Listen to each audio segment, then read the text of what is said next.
for the boy Chris from Rimlox. We're here to give you a quick behind the scenes, first ever, on how the Rimlox are made. So bear with me, it might be a little bit boring because of the manufacturing, but we're going to give you a quick run through on how these things are actually made to see if it's worth the money. Because a lot of people say $400 for a set of locks, I'd never pay that.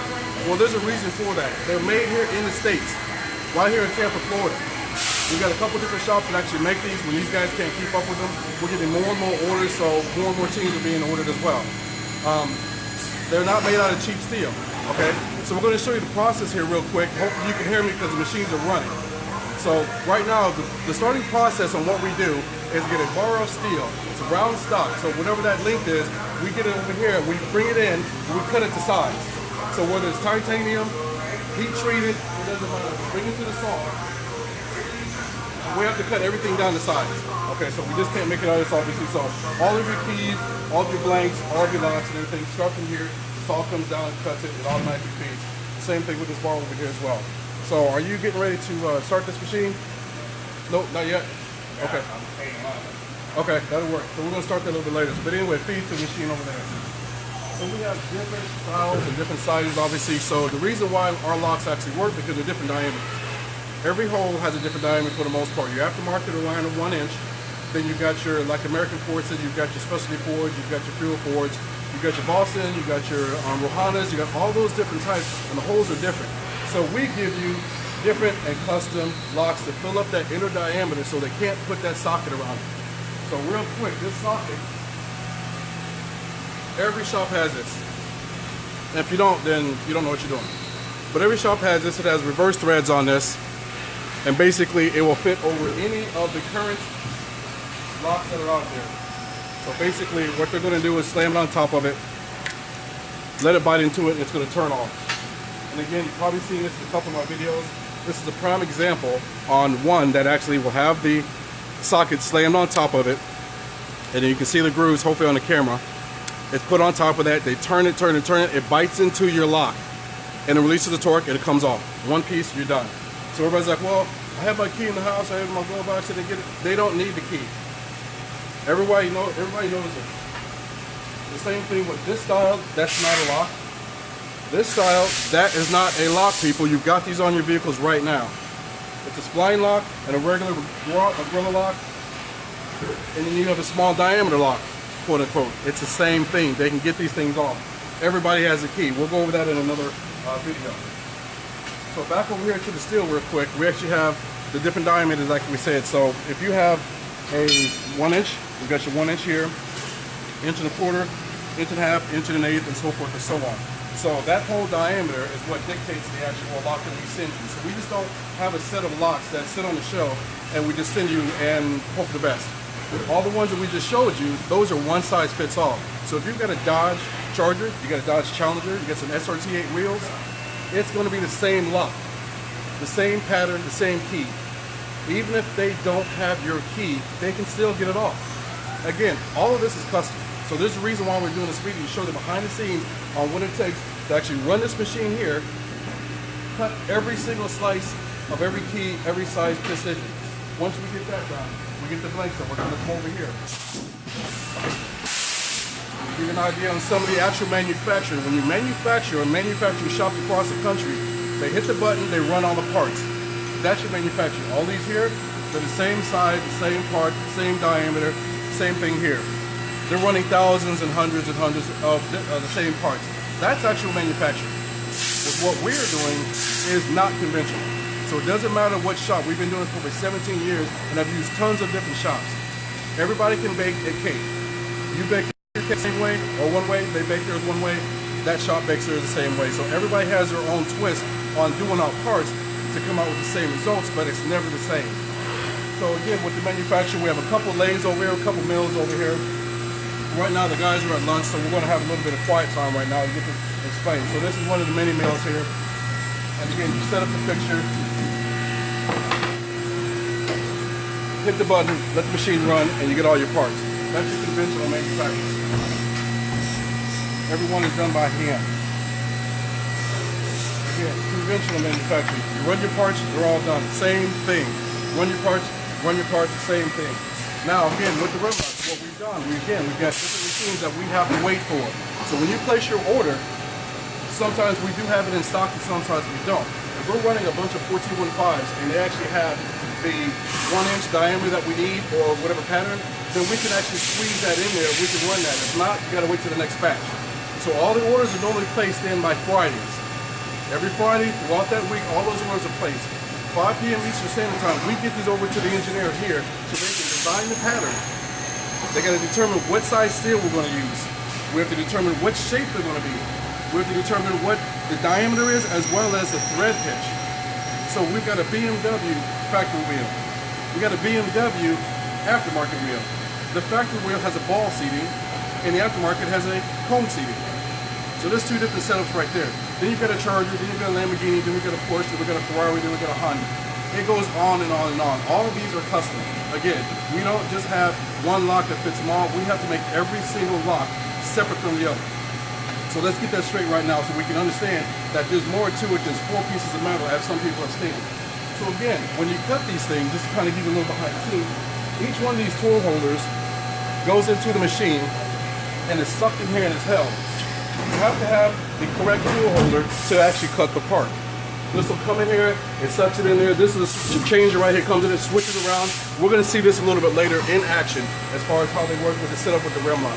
So again, they're at lunch, it's a little bit of a quiet time for right now. This is the board, they actually program every single set. So what they have to do, they're upstairs, they design every pattern. Let me set this here so I don't lose it. They design every pattern. And when they do every pattern, we're going to show that as well a little bit later, so I'm going to get my little marker and show you that. Every set, everyone is measured to the, I'm not going to move this, but that's it for here. Everyone is set for precision measurements. They're all exact. So we got a set here that we're going to run just for the sake of the video. So actually here's Eric right now. He's actually the head programmer, the lead programmer, and we're going to get a quick scenario on how that works. So once he gets set up and gets situated, we're going to come back and we're actually going to see how these things are made. So we're going to walk down here a little bit further and give you another one. So that's the CNC mill. That's our CNC mill. This one actually cuts our patterns. Both of these as well as the other one right there. So those cut the patterns on top of the machine. So these here, again, these are just the patterns that they have to cut. So give you an idea of what we're referring to. Now, we're actually going to go over here. This is going to be your lathe. This is a CNC lathe. This is your bar feeder. You put all the bars in it, it automatically loads it in there. It comes through, so whatever diameter you have, it's going to turn it down to that size. Now, give you an idea on how this machine works or what the purpose of this machine is. So let's say you got a BMW. This is your lug nut for that one, or bolt for that one actually. So BMWs are bolts, and all your German cars and so forth.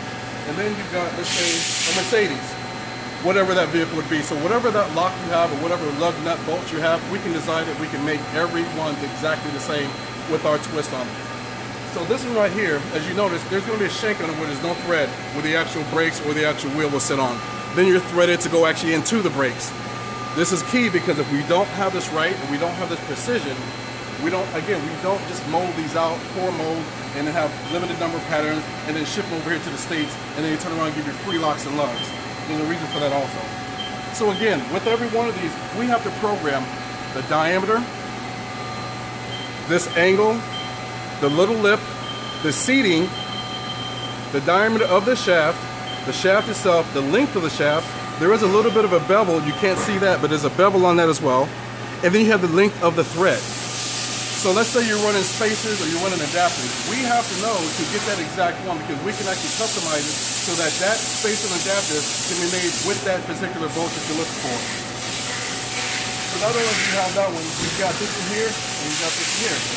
So again, let's just say you've got a foreign car, whatever that's going to be, a BMW, let's rip and set, and let's say you have a M3. You've got a ball seating here, that has to be programmed. The actual thread has to be programmed, and the actual diameter. This is a 1415, this is a 1215. You can see the different diameters that this machine has to turn and be programmed. Again, they're programmed. So let's look into the machine real quick. We're going to come back to the parts. So when you look into the machine, you have the different heads on this, it actually comes through. I don't know if you can get in and see real quick. It comes through the actual chuck that holds that. Then you have all your different turning tools that rotate. Each one of these rotate, and it actually comes back and forth, and then on the y-axis and the x-axis and so forth to actually cut it on the spindle. These are all the controls, obviously, so they actually type in every one of these. If you don't type it in right, you don't program it in right, you're going to snap a tool, you're going to break apart, and it's not going to work. Now you're down, you got to start over. So this machine, again, it feeds it through here, it comes through, and it lines everything up. So again, this is your shank side. You got a little edge on here, your 6-degree seating to actually let it fit into the wheel. Now you get your angle again. You get your angle on top. And this is without the pattern, so you got to do all of this to get to the pattern, which we're going to show you in a second as well. So again, from start to finish, your size and your locks. And again, right here, the same example. I'm going to take these gloves off. So it's the same example where you've got similar sizes, but you have different thread pitches. So we have a different seating on this one. Whatever that application is for, we have to make that seating. If we don't have the correct seating, the wheel won't sit right, it's going to vibrate. And you're not going to be happy to drive down the road 60 miles an hour and your wheel is vibrating. So all these are precision. The same thing with this one, you got your seating, get your left. We have a low profile lock, so they can't grab onto it. We don't need a big tall lock that they already have. This is low profile, and we only go down a certain degree for the actual key engagement with the patterns. So again, I hope I'm not confusing you, but at the same time, you can see this hole here is a 1415. This one is a 1215. It has to be programmed. Every single set has to be programmed. Can we make just one set? Yes. Will it cost a lot of money? Yes. Your keys, we can actually make them as well. We're going to go over that here in a second. But again, this is pretty much to give you a cookie on how these work. So now, everybody's heard of the spinners, the floaters, and so forth. Everybody likes skating. Basically what happens is with those, we have a design that actually will protect them as well. This is the shield. This is the actual lock. Again, this has to be programmed.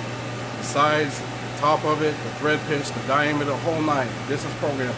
So this is a completely different application. This has to be turned as well. So it's fed through the machine, and the thing cuts it basically and forms the actual shape.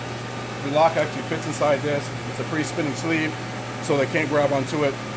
Another application, or actually operation, is where you've got the actual vinyl, and this is actually going to fit in there as well.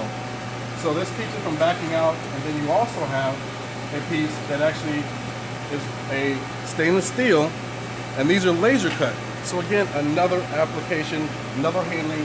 We can't just order one, we have to order hundreds at a time. And this actually allows the customer or the dealer to put this in there, it screws in there.